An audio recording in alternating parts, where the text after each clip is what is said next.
और ज्वाला। अति लघु उत्तरीय प्रश्न। प्रश्न क्रमांक 1, दहन क्या है? नीचे दिए गए पदार्थों में से दाह्य एवं अदाह्य पदार्थों की पहचान कर लिखिए। लकड़ी, कागज, लोहे की कीलें, पत्थर का टुकड़ा, मिट्टी का तेल, कांच, काष्ठ, कोयला। उत्तर है दहन। दहन रासायनिक प्रक्रम जिसमें पदार्थ ऑक्सीजन से अभिक्रिया कर ऊष्मा देता है, दहन कहलाता है।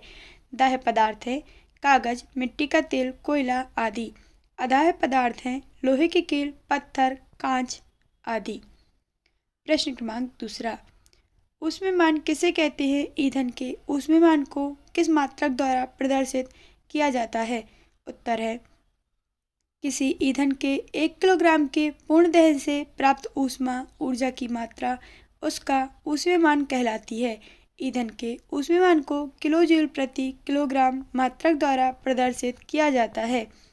प्रश्न क्रमांक 3, ईंधन क्या है? अच्छे ईंधन की विशेषताएं लिखिए। उत्तर है घरेलू और औद्योगिक उपयोगों से संबंधित ऊष्मा ऊर्जा के प्रमुख स्रोतों लकड़ी, काष्ठ, कोयला, पेट्रोल, मिट्टी का तेल आदि ईंधन कहलाते हैं। विशेषताएं। नंबर 1, अच्छा ईंधन वह है जो सहजता से उपलब्ध हो जाता है। नंबर 2, यह सस्ता होता है। नंबर 3, यह अधिक मात्रा में ऊष्मा उत्पन्न करता है। प्रश्न क्रमांक 4, विद्युत उपकरण एवं पेट्रोल जैसे ज्वलनशील पदार्थों में लगी आग में कार्बन डाइऑक्साइड सबसे अच्छा अग्निशामक है, स्पष्ट कीजिए। उत्तर है विद्युत उपकरणों और पेट्रोल जैसे ज्वलनशील पदार्थों में लगी आग के लिए कार्बन डाइऑक्साइड सबसे अच्छा अग्निशामक है। ऑक्सीजन से भारी होने के कारण कार्बन डाइऑक्साइड आग को एक कंबल की तरह लपेट लेती है। इससे ईंधन और ऑक्सीजन के बीच संपर्क टूट जाता है, अतः आग पर नियंत्रण हो जाता है। CO2 सामान्यतः विद्युत उपकरणों को कोई हानि नहीं पहुंचाती। लघु उत्तरीय प्रश्न। प्रश्न क्रमांक 5, ईंधन के रूप में लकड़ी का उपयोग करना हानिकारक क्यों होता है? कारण लिखिए। उत्तर है हमारे देश के बहुत से ग्रामीण क्षेत्रों में ईंधन के रूप में लकड़ी का उपयोग हो रहा है क्योंकि यह आसानी से उपलब्ध और सस्ती है, परंतु लकड़ी को जलाने से बड़ी मात्रा में धुआं उत्पन्न होता है जो मनुष्यों के लिए हानिकारक है और श्वसन में कष्ट उत्पन्न करता है। साथ ही वृक्ष हमें बहुत सी उपयोगी वस्तुएं उपलब्ध कराते हैं जो ईंधन के रूप में लकड़ी का उपयोग करने के लिए हमें प्राप्त नहीं हो पाती। इसके अतिरिक्त वृक्षों की कटाई वनोन्मूलन का कारण बनती है। वृक्षों की कटाई वनोन्मूलन का कारण बनती है जो पृथ्वी के लिए हानिप्रद है।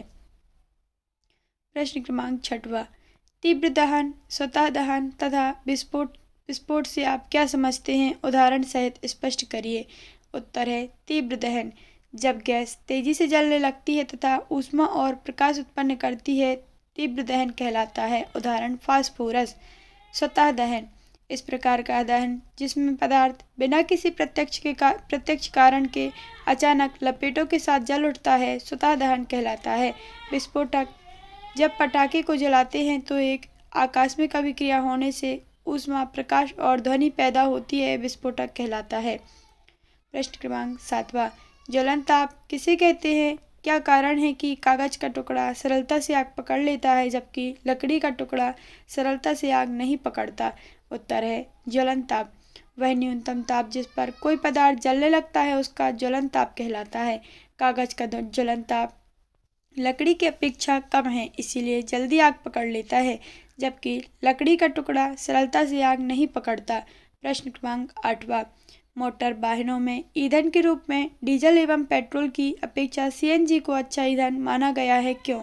उत्तर है मोटर वाहनों में ईंधन के रूप में डीजल और पेट्रोल का स्थान अब CNG संपीड़ित प्राकृतिक गैस ले रही है, क्योंकि CNG संपीड़ित प्राकृतिक गैस सल्फर और नाइट्रोजन के ऑक्साइडों का उत्पादन अल्प मात्रा में करती है। CNG एक स्वच्छ ईंधन है और इसके उपयोग से वायु प्रदूषण एवं ध्वनि प्रदूषण कम होता है, इसीलिए CNG का उपयोग करना अधिक उपयुक्त है। प्रश्न क्रमांक 9, दहन के लिए वायु आवश्यक होती है, इसे प्रदर्शित करने हेतु किसी क्रियाकलाप का वर्णन कीजिए।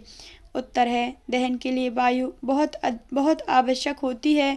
वायु के बिना दहन संभव नहीं है। जैसे यदि हम एक मोमबत्ती जलाएं, उस पर एक कांच का गिलास ढक दें, तो कुछ समय तक जब तक गिलास के अंदर वायु है, मोमबत्ती जलेगी। जैसे ही वायु समाप्त होगी, मोमबत्ती जलना बंद हो जाएगी। यदि चूल्हे में लकड़ी अधिक मात्रा में लगा दी जाए तो जलेंगी नहीं, क्योंकि वहाँ वायु प्रवेश नहीं कर पा रही है, जिससे यह सिद्ध होता है कि ज्वलन के लिए वायु आवश्यक है। प्रश्न क्रमांक 10वां, मोमबत्ती का जलना। मोमबत्ती की ज्वाला का नामांकित चित्र बनाकर इसके विभिन्न क्षेत्रों को समझाइए। इसका उत्तर विज्ञान पाठ्य पुस्तक पृष्ठ क्रमांक 72 पर है।